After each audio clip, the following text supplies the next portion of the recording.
પેટા ચૂંટણીમાં વિજયી બનેલા ધારાસભ્યની શપથવિધિ યોજાઈ। ઉમરેઠ વિધાનસભાના ધારાસભ્ય હર્ષદ પરમારની શપથવિધિ યોજાઈ। વિધાનસભા અધ્યક્ષ સમક્ષ ધારાસભ્ય હર્ષદ પરમારે શપથ લીધા।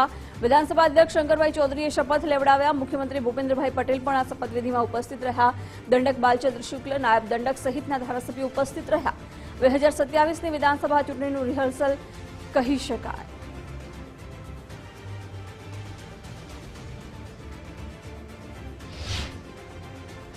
હર્ષદભાઈ ગોવિંદભાઈ પરમાર એ ઉમરેઠથી ચૂંટાણા છે।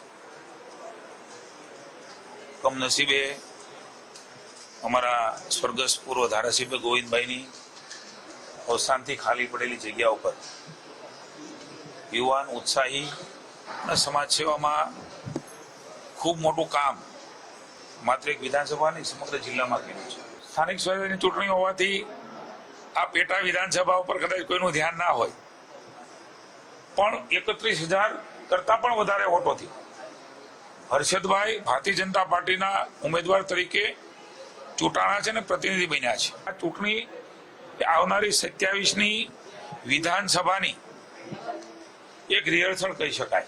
વિધાનસભાના અધ્યક્ષ શંકરભાઈ ચૌધરી સાહેબના અધ્યક્ષતામાં અને આદરણીય મુખ્યમંત્રી શ્રી ભૂપેન્દ્રભાઈ પટેલ સાહેબના સાનિધ્યમાં જ્યારે મને શપથ લેવડાવ્યા છે, ત્યારે હું ગુજરાત રાજ્યના ભારતીય જનતા પાર્ટીના નેતૃત્વનો હૃદયપૂર્વક આભાર વ્યક્ત કરું છું।